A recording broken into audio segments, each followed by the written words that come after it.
Mesa de debates. Oferecimento Unimed, 45 anos. Cuidar de você sempre foi o plano. Premium FM, sintonizada no seu bom gosto.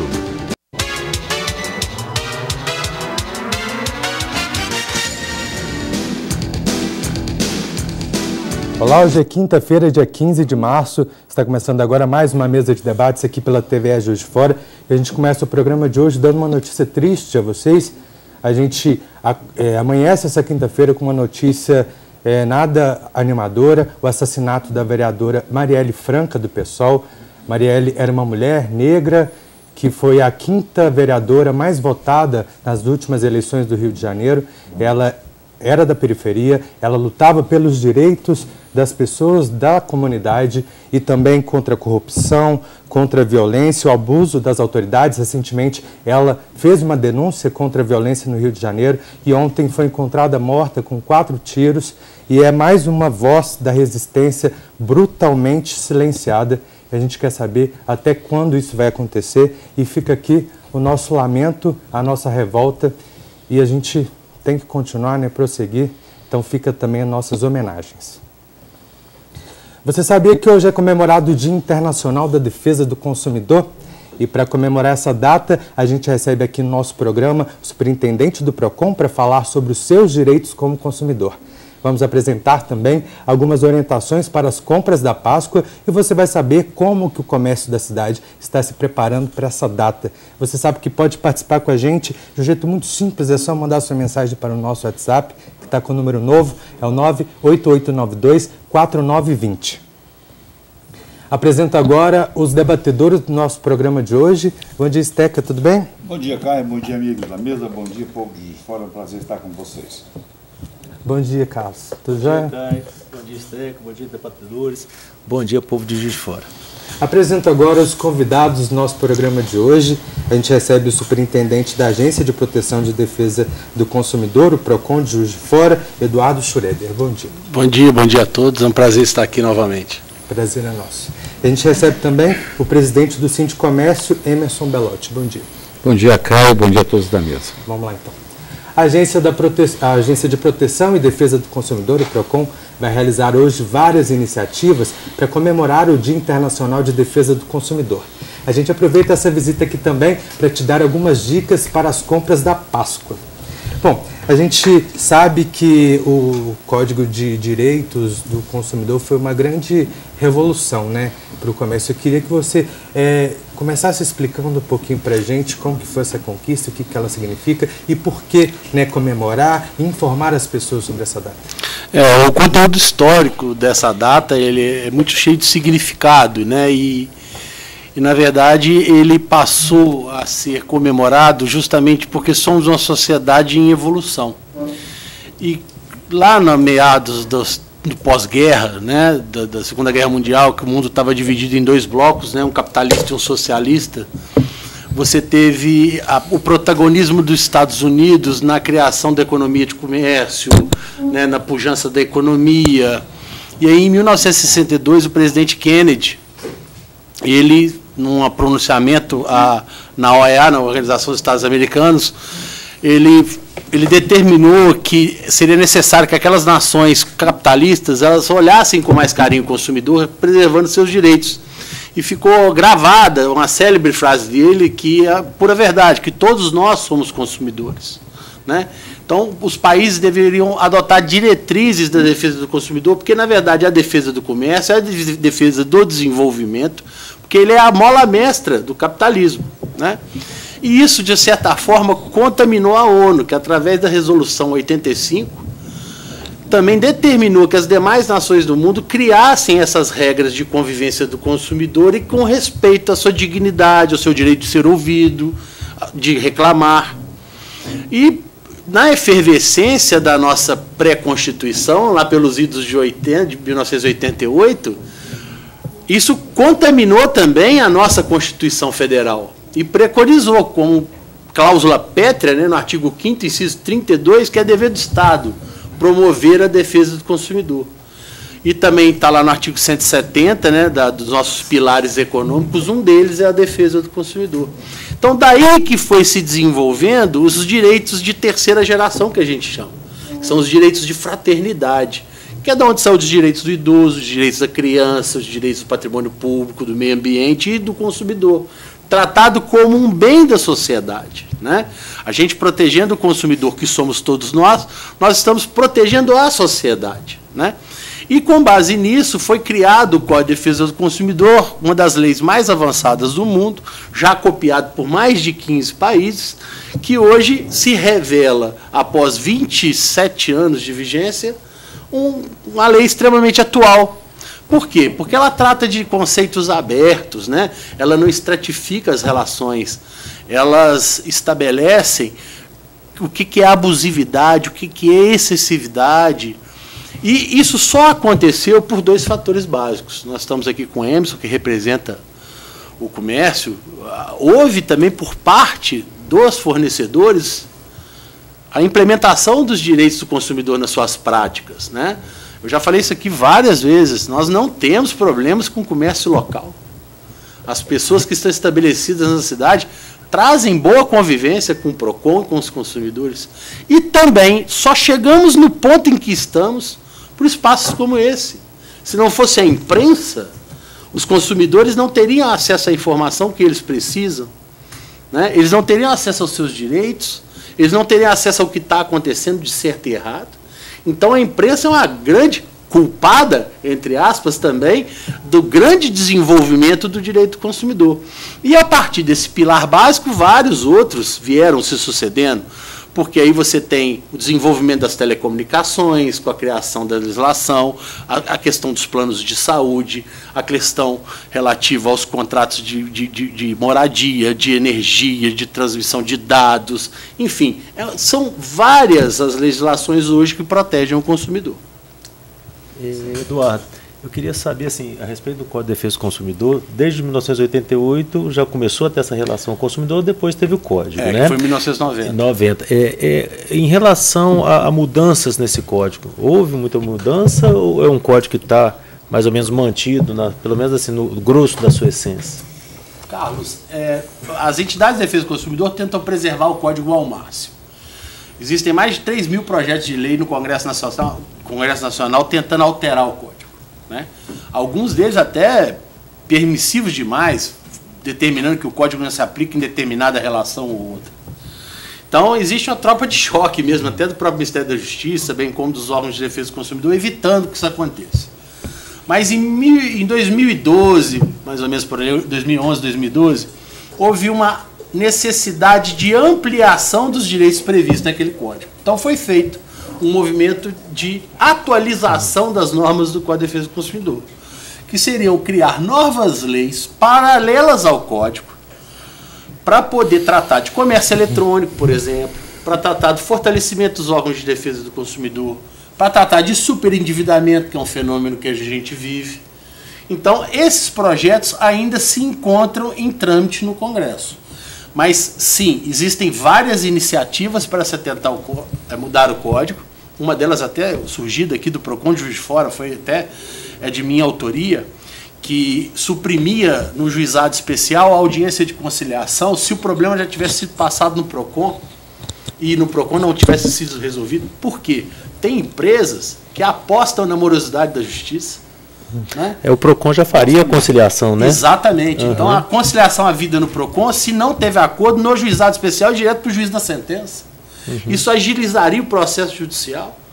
Isso faria com que aquela empresa que fosse contumaz mudasse os seus procedimentos para agilizar no atendimento das demandas do consumidor. Então, isso tudo está em andamento, mas o Código ele se preserva, sim, desde a sua criação, com pequenas alterações. Por exemplo, uma que na época, quando foi feita, foi muito debatida, que é a mudança da multa de 10% para 2%. Né? Isso foi em 1996. Então, mas na sua essência ele continua a mesma coisa. O interessante é que o PROCON, antes do PROCON, era muita demanda judicial. Qualquer reclamação você tem que fazer em juízo. E que era moroso. Agora, tendo o PROCON, vocês conseguem resolver muitas questões, os questiúnculos, com mais rapidez. É quase que uma mesa de conciliação, vamos chamar assim. Eu estava ontem no Rio de Janeiro, lá na Confederação Nacional de Seguradoras. Eu fui fazer vários painéis lá sobre essa questão. E eu vou ousar discordar de você num ponto, porque antes da Constituição, não é nem antes do Código, não. Já existia até PROCON. PROCON de Juiz de Fora é de 1986. Tá? Em São Paulo tem PROCON desde o final das décadas de 70. Já havia iniciativa do Estado de defender esse ente que é o consumidor. Tá? Já havia essa iniciativa, só não havia legislação. E com a Constituição, o que acabou acontecendo? Era custoso demais se entrar com ação judicial. As pessoas deixavam seus direitos para lá.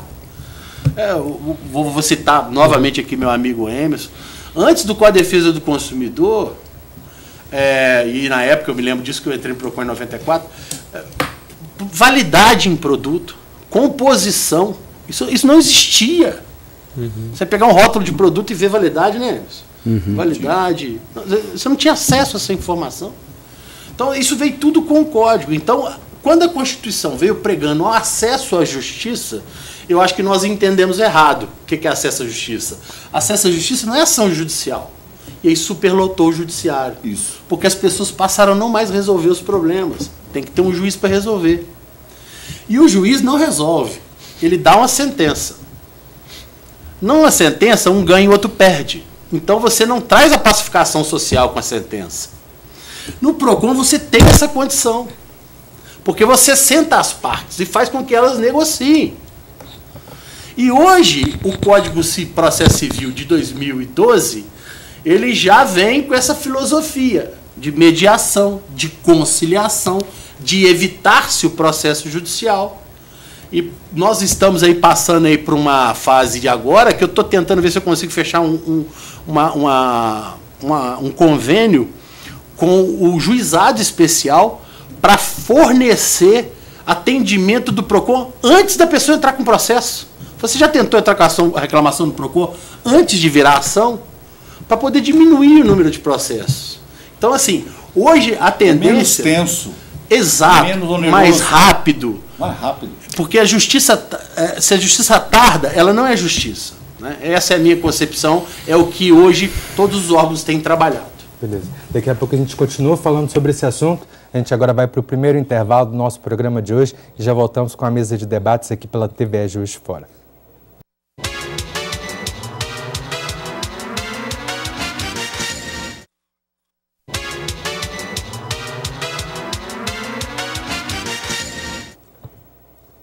Estamos de volta com a mesa de debates aqui pela TV. Vou aproveitar para incluir o Emerson na nossa conversa. A gente sabe que o Código do Direito é do consumidor, mas eu queria saber de que forma que ele afeta o empresário, já que o Schroeder já falou aqui que o empresário de Juiz de Fora tem sido referência na forma de lidar com o consumidor. Veja bem, eu acho que a relação de consumo foi um grande avanço essa situação do PROCON, né? O PROCON Juiz de Fora, inclusive, o Eduardo talvez até não fale muito, mas é um PROCON referência no Estado, talvez no país. O que a gente percebe é que quando se fala em relação de consumo e que se dá muitas causas dentro do PROCON, estão se baseado às vezes em 50 empresas que fazem isso e que nem necessariamente têm raízes na cidade. Né? Porque nós somos 11 mil empresários, seja ela do comércio varejo, atacado e serviços que o Sindicomércio representa. E a gente vê que a coisa é muito pontual. Não sei se o Eduardo pode falar alguma coisa a respeito, mas a maior relação de problemas hoje dentro de PROCON estão relacionados a umas 50 empresas. Principalmente telefonia, bancos, essas situações. Né, isso é interessante. Sem dúvida, só comentando aqui, Carlos, já que ele passou a bola, já tem que dar a justificativa, né? Claro. Primeiro que nem Jesus agradou a todos, né? Então, quer dizer, dificilmente alguém que exerça qualquer atividade vai ter 100% de satisfação. Mas o que o Emerson falou é uma verdade. Nós não temos grandes problemas com comércios locais, pessoas estabelecidas em Juiz de Fora. Por quê? Ele tem raízes com a cidade, ele compra e vende com quem ele conhece, ele está com a cara no comércio dele todo dia. Se cuida. Ele tem relação com o consumidor. Exato. Outra coisa. E as empresas que hoje são contumadas são aquelas que não têm vínculo com a municipalidade, que estão aqui, pegam dinheiro e tiram daqui. Né? Então, são serviços que a gente precisa. Por exemplo, telefonia, mas você não conhece nenhum dono de telefonia que anda no calçadão, conhece? Não. Para você reclamar com ele? Mas esse negócio, Eduardo, eu acho... Isso o que o Emerson falou é verdade, é a pura verdade. Quando dificilmente tem problemas graves com comércio local. Agora, quando tem, consegue resolver com muita facilidade, faça essa ligação. Eu acho uma coisa interessante, assim, o comércio local, ele é pulverizado por natureza, são inúmeros, né, comerciantes. Sim. Então, há uma concorrência natural e todo mundo quer fazer o seu melhor. Então, é isso. Já, por exemplo, os outros tipos, que são os que têm mais reclamação, eles são bem mais concentrados. Você tem 2, 3, 4 empresas que fazem aquele serviço. E aí acaba que o consumidor, ele, de uma certa forma, é forçado a escolher uma daquelas empresas, né? Hoje, por exemplo, eu estava renovando telefonia lá no meu consultório.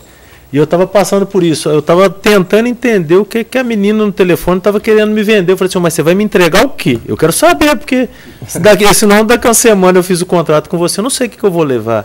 Né? Então, eu acho isso que é interessante, assim, o maior direito, talvez, do consumidor é ele poder escolher, né? A concorrência. Isso cria, por si só, um direito muito grande que diminui o número de ações no PROCON, judiciais. Então eu acho interessante assim, quando a gente fala do empresário, primeiro é que todo mundo precisa sobreviver e tem que fazer direito.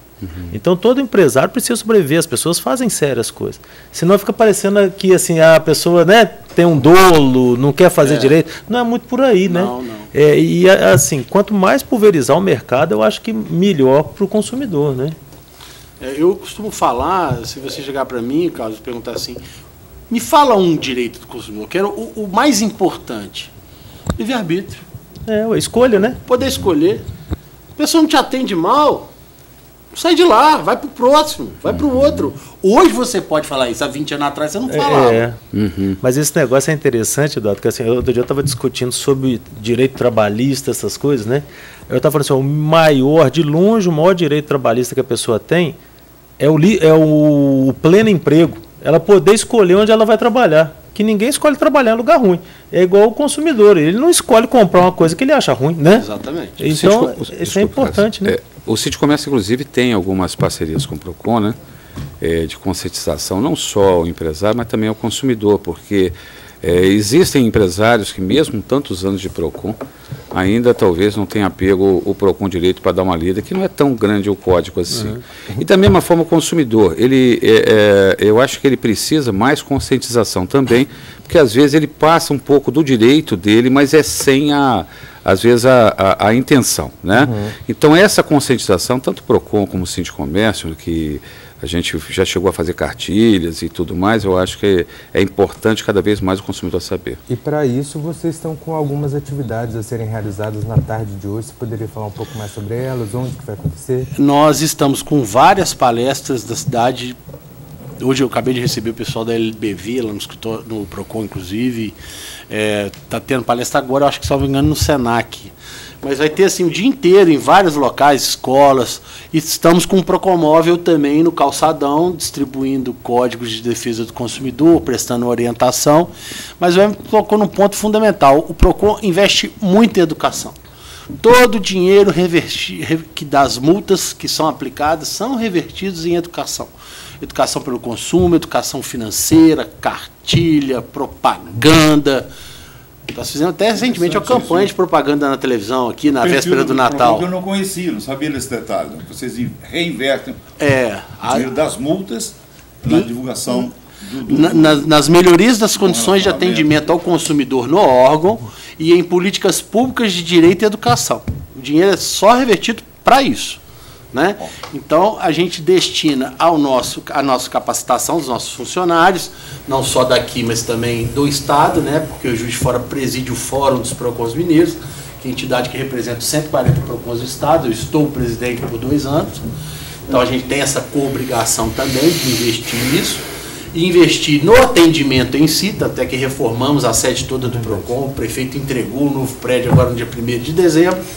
E também em educação, né? E aí a gente sempre conta com o Sindicomércio, que é parceiro, o CDL também é parceiro. Então as entidades que são representativas do meio empresarial sempre são também muito presentes. E esse que é o tom. O que para o comércio é o cliente, para nós é o cidadão. Nós estamos falando da mesma pessoa, nós estamos cuidando da mesma pessoa. Né? Aquele que traz o lucro ao estabelecimento, que é lícito, é devido, é justo.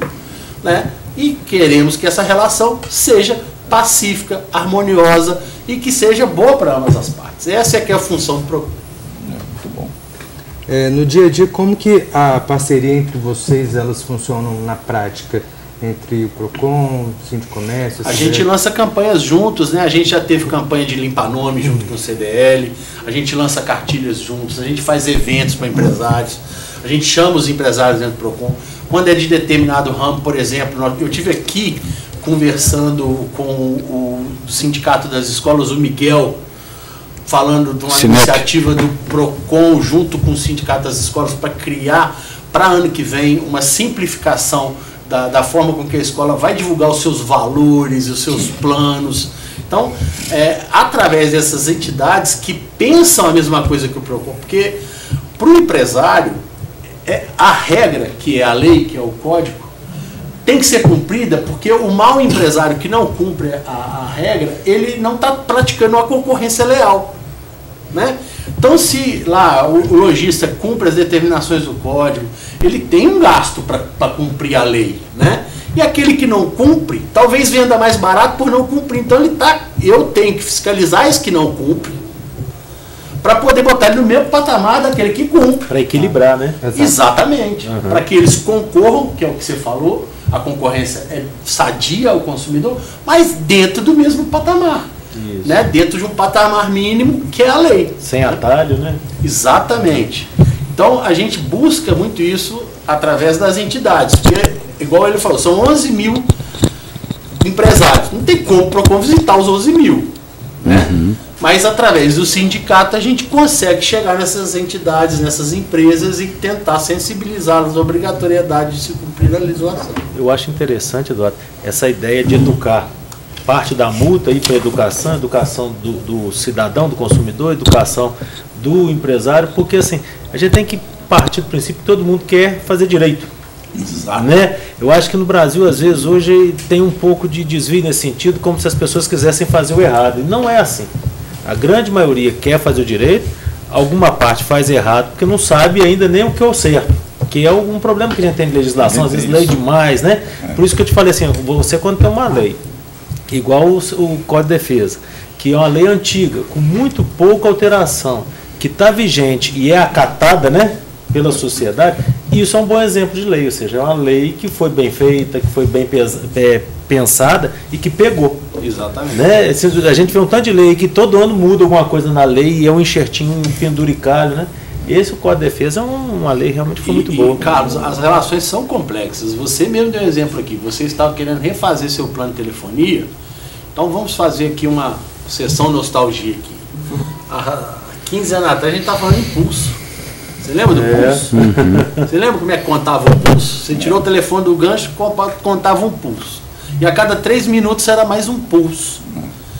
Naquela época isso era complexo, mas vinha só com tantos pulsos telefônicos. Aí foi uma briga que os PROCONs compraram para transformar de pulso para minuto. Isso do telefone fixo. Hoje não existe mais telefone fixo. Que aí, no caso, vinha a conta e o consumidor que tinha que calcular quantos minutos... vinha o número de pulsos e pagava o valor do pulso. Cada 3 minutos era um pulso. Cada 3 minutos era um pulso. Se você usava 3 em 1, já eram 2 mas pulsos. se você tirou o telefone do gancho, se a ligação durasse 1 minuto, você pagava 2 pulsos. O pulso inicial mais um pulso. Então, olha como é que era. Hoje a gente quer saber de dados. Mas nem voz mais a gente quer saber. A gente tem o telefone celular, do celular passou para mensagem, de mensagem para acesso à internet. Acesso à internet é hoje o WhatsApp. Isso em 20 anos, gente. O que veio por aí? Não, e antes o telefone custava um carro, né? Exatamente. Que a gente reclama da telefonia hoje, quem talvez tenha mais reclamação do PROCON, como se fosse uma coisa muito ruim. Mas ninguém vive sem. Mas assim, tem tanta reclamação porque é muito intensa a relação, é igual o casamento. Né? Hoje você tem mais a gente precisa de mais de telefonia, cresceu, melhorou demais o mercado. Você pode reclamar há 20 anos atrás, você não tinha Você declarava no imposto de renda como patrimônio. Verdade. Hoje você tem 170 milhões de habitantes e 200 milhões de linhas habilitadas. E quantos chips, né? É um tal de ter um chip, 2 chips, 3 chips, né? Eu acho assim, essa evolução teve do a consumo universalização, né, do consumo. É muito interessante. Temos tempo para mais uma pergunta? Se for rapidinho. Não sei se ela é rápida, a pergunta é rápida, a resposta. Cartel de combustíveis. Como é que vocês estão administrando isso aí? Na verdade, fala-se muito isso, que acontecia isso no passado, só que isso não é verdade. Vou explicar por que isso não é verdade. Porque o sindicato, a Minaspetra, ele é muito ativo com relação a esse tipo de coisa. E existe um controle muito grande da ANP e do Ministério Público em cima dos postos de gasolinas. Principalmente por um fato acontecido por um promotor aqui de Juiz de Fora. O doutor Antônio José Lins do Rego, que era o promotor de defesa do consumidor daqui de Juiz de Fora, que antecedeu o doutor Plínio, saiu daqui de Juiz de Fora para cuidar do cartel de gasolina em Belo Horizonte, foi assassinado. Então, o Ministério Público tomou para si a prerrogativa de cuidar da controle, da distribuição, da verificação da gasolina no estado de Minas Gerais. Então, ele tem um convênio com a ANP. Então, o Ministério Público, através do PROCON estadual, que é o PROCON estadual de responsabilidade do Ministério Público, tem capacidade de fiscalizar, autuar, controlar e acompanhar o mercado de gasolina. A grande notícia que você está falando. Então, isso já acontece de uns 10 anos para cá, mais ou menos. Sim. Então, isso desmistificou a questão relativa ao cartel. O que pode ter havido em alguns momentos no passado, isso acontece, porque é uma questão de mercado, é prática predatória de mercado. O que é a prática predatória de mercado? O cara tem um posto aqui, tem um posto aqui, tem um posto no meio. Então, esse posto do meio está cobrando um pouco mais barato. Esse cara aqui tem esses 2 postos, põe o preço mais embaixo ainda para esse cara aqui. Isso é prática predatória de mercado. O que ele quer? Ele quer tirar isso da concorrência. Então, isso a gente já verificou em alguns casos. Essas empresas foram devidamente punidas. Tá? Então, hoje, com relação à qualidade do combustível que o Juiz de Fora tem, com o rigor da fiscalização, que é muito alto, eu posso te garantir que hoje você pode estar tranquilo com relação à questão da gasolina em Juiz de Fora. Obrigado. Que bom. Essa não era uma pergunta com uma resposta breve, tá? Não deixaria você fazer isso sobre isso. A gente vai para mais um rápido intervalo e já voltamos com a mesa. Aí, estamos... O João, Bem didático. você conhece?